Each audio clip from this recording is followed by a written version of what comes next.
देव ऋषि नारद उतावले से जा रहे थे। विशाला नगरी में सनकादि ऋषि भगवान ब्रह्मा के मानस पुत्र, वो चारों के चार योग बल से सदैव 5 वर्ष के ही दिखते थे। सनक, सनंदन, सनत कुमार, सनकादि थे तो पुरखों के पुरखे, थे तो पूर्वजों के पूर्वजों, लेकिन दिखते थे 5 वर्ष के मुन्ने। उन 5 वर्षों के आकृति में छुपे हुए ब्रह्मज्ञानी संतों ने नारद को कहा कि देव ऋषि नारद, इतने हताश, चिंतित, उद्विग्न से जल्दी जल्दी तुम कहाँ जा रहे हो? जैसे किसी भोगी के कल कारखाने में या भोग में विघ्न पड़े और वो धापाधापी में लगे, ऐसे ढंग से आप कहाँ जा रहे हो? आप तो संत पुरुष हैं, आप तो काम है, आप तो सदैव नारायण के गुणगान करके प्रसन्नता बांटने वाले हैं। आज उदास पुरुष की नाई जल्दी जल्दी किधर जा रहे हो? तब देव ऋषि नारद ने कहा, प्रभु, मैं इस कलयुग के दुखद लक्षण देखकर बड़ा दुखी हुआ। लोग आटा, दाल, नमक, मिर्च जुटाने में, वाणिज्य व्यापार करने में, नौकरी धंधा संवारने संभालने में अपना मनुष्य जीवन नष्ट कर रहे हैं। ऐसे तो मंद है कि इनको पता ही नहीं कि मनुष्य जन्म कितना कीमती है।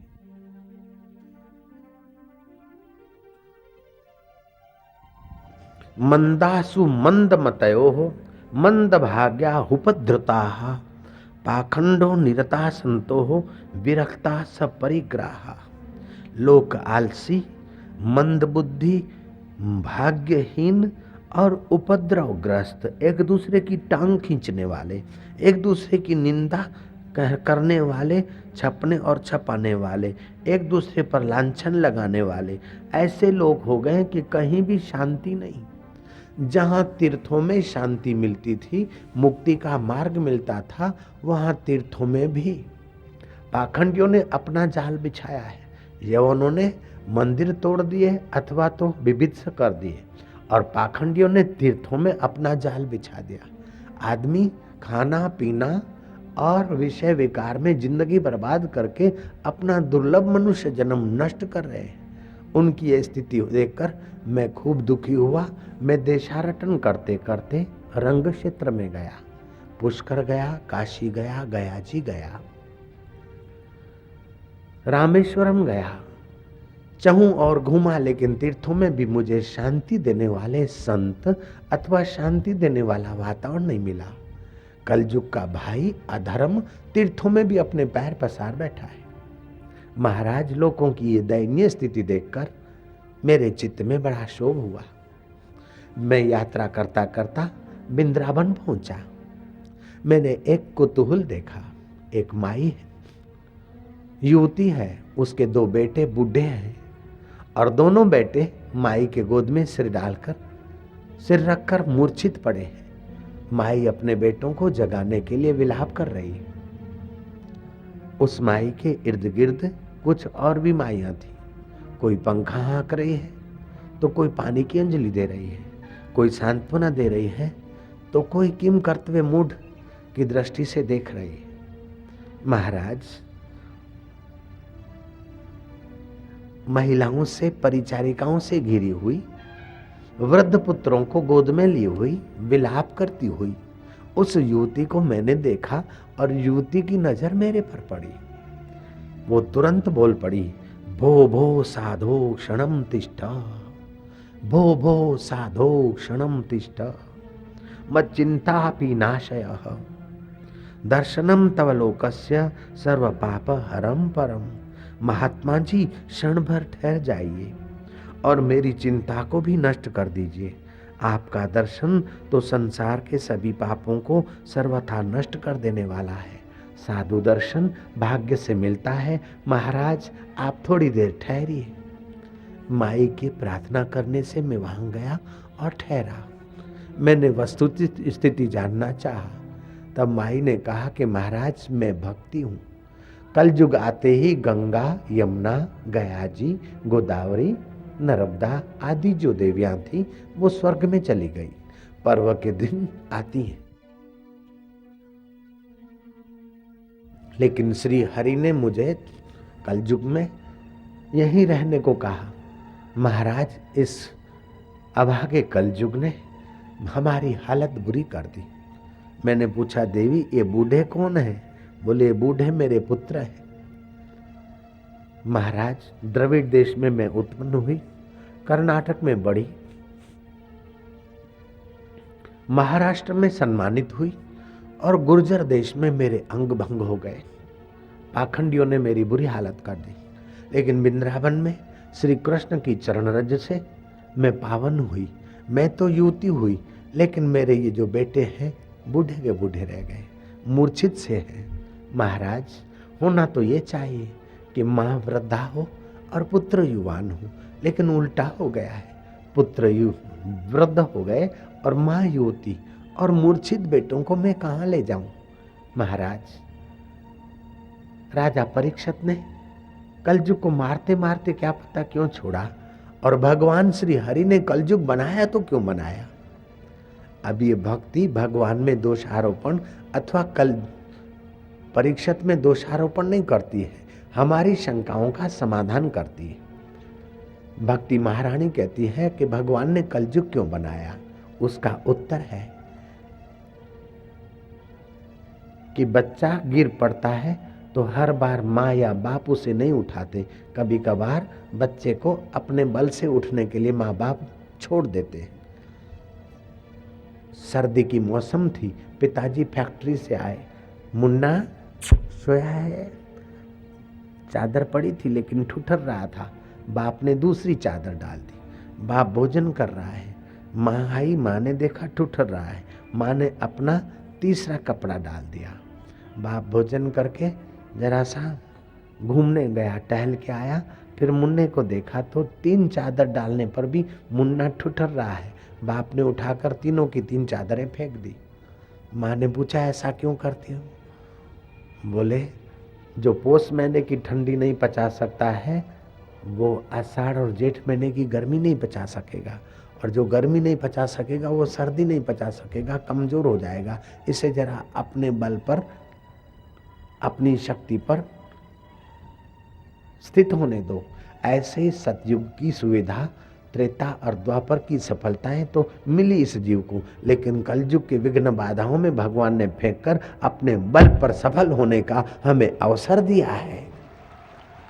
सतयुग में 12 साल सत्य पालन करने से, समाधि करने से जो मिलता था, द्वापर और त्रेता में व्रत, उपवास और यज्ञ आदि करने से जो मिलता था पुण्य, वो कलयुग में केवल भगवान नाम एक माला जपने से मिलता है। इसलिए कलयुग को परीक्षित ने रहने दिया, और भगवान ने कलयुग इसलिए बनाया कि कदम कदम पर फिसलने के अवसर हैं, और जीव सावधान होकर कलयुग की परिस्थितियों के सिर पर पैर डालकर जल्दी से जल्दी मेरा अनुभव कर ले। इसलिए भगवान ने ये युग बनाया।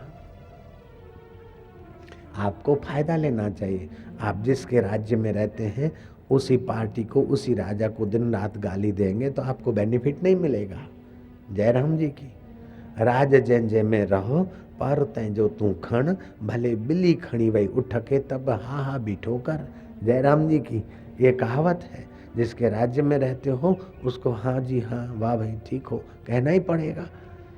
तो कलयुग में रहते हो और कलयुग को गालियां दोगे तो कैसे चलेगा? कलयुग के समान और कोई युग नहीं जो इंसान करे विचार तो इस कलयुग का फायदा उठाना चाहिए। महाराज, भक्ति ने ऐसा प्रश्न करके लोगों की शंका का समाधान किया और मेरे आगे आंसू बहाने लगी। मैंने कहा, बाले तुम दुखी मत होना, मैं भगवान का भक्त हूं, तेरी जन जन में स्थापना करूंगा, गांव गांव में, नगर नगर, डगर डगर नहीं, दिल दिल में तेरी मैं स्थापना करूंगा, और तेरे इन बूढ़े बच्चों को मैं जवान बनाऊंगा। जो लोग भक्ति के रास्ते हैं वो ये रहस्यमयी बात समझे हैं। भक्ति तब तक रोती रहती है जब तक ज्ञान और वैराग्य उसके बूढ़े हैं। जयराम जी की भक्ति तब तक रोती रहेगी जब तक ज्ञान और वैराग्य मूर्छित है। अर्थात आपको भक्ति करना है तो ज्ञान और वैराग्य की मूर्छा हटाइए। आपको भक्ति में सफल होना है तो ज्ञान और वैराग्य को जवान बनाइए। आप जिसकी भक्ति करते हो उस परमेश्वर स्वरूप का ज्ञान भी होना चाहिए, और आप जो भक्ति करने वाले हो आपको अपनी मैं का भी ज्ञान होना चाहिए। तभी आपकी भक्ति निशोक होगी, तभी आपकी भक्ति निसंदेह होगी, तभी आपकी भक्ति निर्द्वंद होगी। नहीं तो कोई न कोई खटका, कोई न कोई द्वंद और कोई न कोई संदेह बना रहेगा। इसलिए भक्ति करने वाले कृपा करके अपने ज्ञान को बरकरार रखे, युवक रखे। दूसरी बात, ज्ञान का भाई है वैराग्य। जिस परपंच से, जिस आसक्ति से, जिस दुखों से, जिस तनाव और टेंशन से छूटना है, उस जगत का पुल से वैराग्य भी होना चाहिए, इंद्रियों की लोलुपता से वैराग्य भी होना चाहिए। तो ज्ञान और वैराग्य दोनों को पुष्ट करने के लिए नारद जी ने उपाय खोजे। कई वेद पाठ किए, ऋचाओं का गान किया, पानी छीटा, लेकिन ज्ञान और वैराग्य मूर्छित पड़े रहे। आखिर नारद जी उदास हो गए, विलाप करने लगे कि मैं क्या करूं। नारद जी कहते हैं आकाशवाणी हुई और आकाशवाणी ने कहा नारद तुम उद्योग करो, भक्ति का दुख दूर करने में तुम सफल हो गए। लेकिन आकाशवाणी ने भी साफ नहीं कहा कि मैं क्या उद्योग करूं। महाराज, मैं गांव-गांव और आश्रम आश्रम घूमा, भक्ति के दुख दूर करने का उपाय, ज्ञान वैराग्य को सजाग करने का उपाय पूछता फिरा। कुछ साधु तो पलायन करके चले गए, कुछ साधुओं ने मौनी बाबा का रूप धारण कर लिया और कुछ साधु कहने लगे कि हम जानित नहीं। तो मैं इसलिए विवल हूँ, अभी मैं विशाला नगरी से पसार हो रहा हूँ, बद्री का आश्रम जाकर ध्यान करूँगा, समाधि लगाऊंगा, भक्ति का दुख दूर करने का उपाय खोजूंगा। अगर आप इसका दुख दूर करने का कोई उपाय बताते हो तो बड़ी कृपा होगी। तब भगवान सनकादि ऋषियों ने कहा कि नारद जी, भक्ति का दुख दूर करने का एक ही सुंदर उपाय है, ज्ञान वैराग्य को सजाग करने का एक ही मधुर सुंदर उपाय है। सार गर्भित रसमय सुखमय ज्ञानमय माधुर्यमय उपाय है, और वह उपाय है भगवान की कथा। जय राम जी की। भगवत कथा से ज्ञान और वैराग्य पुष्ट होता है, भगवत कथा से भक्ति का रुदन शांत हो जाएगा। वैसे तो तुमको ब्रह्मा जी ने चतुर्श्लोकी भागवत सुनाया, लेकिन व्यास जी ने जो विस्तार से भागवत की रचना की, उस भगवत कथा को आप करिए और भगवत कथा के प्रसाद से ज्ञान और वैराग्य पुष्ट होंगे। नारद जी ने आयोजन किया और ज्ञान वैराग्य की मूर्छा निवृत्त करने के लिए भगवत कथा का पारायण किया। भगवत कथा श्रीमद् भागवत अद्भुत ग्रंथ है। इसके 4 नाम हैं। 5वां वेद कहा जाता है महाभारत। महाभारत की रचना की व्यास जी ने। विश्व का प्रथम आर्ष ग्रंथ ब्रह्मसूत्र, दुनिया का पहले नंबर का प्रथम ग्रंथ आर्ष ग्रंथ, उसकी रचना की वेद व्यास जी ने। 17 पुराणों का संकलन किया वेद व्यास ने। फिर भी वेद व्यास के चित्त को संतोष नहीं मिला। जब श्रीमद् भागवत की रचना की तब वेद व्यास को चित्त में आत्मसंतोष मिला। नारद जी ने भगवत कथा सुनाई, उस ज्ञान और वैराग्य की नजर बदली, भक्ति देवी की नजर बदली, और भक्ति के इर्द गिर्द जो और लोग थे उनकी भी नजर बदली, उनके नजारे बदले। श्रीमद् भागवत के 4 नाम है। 17 पुराण, ये 18वां भागवत महापुराण है। एक इसका नाम है महापुराण, दूसरा नाम है इसका श्रीमद् भागवत, तीसरा नाम है परमहंस संहिता। शुकदेव जी जैसे ब्रह्मज्ञानी को भी भगवत कथा करने का आनंद आता है, परमहंसों की भी इसमें रुचि और गति है, इसलिए इस ग्रंथ का नाम परमहंस संहिता। और चौथा नाम है कल्पद्रुम। जिस कल्पना से, जिस श्रद्धा से, जिस भावना से कथा सुनेगा, देर सबेर वह कल्पना, वह श्रद्धा, वह भावना पूरी होती। श्रीमद् भागवतम पुण्यम आयु आरोग्य पुष्टिदम श्रवणात् पठनात् अपि सर्व पापे प्रमुच्यते। श्रीमद् भागवत की कथा सुनने वाले की अकाल मृत्यु नहीं होती है, उसकी आयु बढ़ती है, उसका आरोग्य बढ़ता है, उसको पुण्य होता है, उसका अंतःकरण पवित्र होता है, पुष्ट होता है और सुनने मनन करने विचार करने से वो मनोवांछित फल को पाता है। धुंधुकारी प्रेत योनि में भागवत सुनता है, प्रेत योनि से सद्गति होती है। और ज्ञान वैराग्य मूर्छित अवस्था में भागवत सुनते हैं, मूर्छा से पार हो जाते हैं। भक्ति दुख दूर करने के लिए भागवत सुनती है, भक्ति का दुख दूर होता है। और सौनक आदि ऋषि सूत जी महाराज के चरणों में बैठकर भागवत सुनते हैं यज्ञ की पूर्ति के लिए। जब भागवत सुनते हैं तो सौनक कहते हैं कि सूत जी महाराज, यज्ञ के आगे तो धुआं चाट चाट कर हमारी बुद्धि धुएंधार हो गई है, लेकिन आपकी भगवत कथा से हमारे सारे दुख दूर हुए।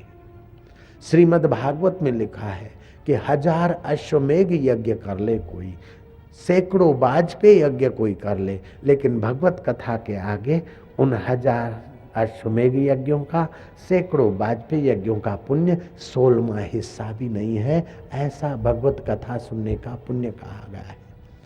अश्वमेघ सहस्त्राणि, अश्वमेघ सहस्त्राणि, वाजपेय शतानि च, वाजपेय शतानि च, शुक शास्त्र कथायाश्च, शुक शास्त्र कथायाश्च, कला न हन्ति षोडशम्, कला नार्हन्ति षोडशी।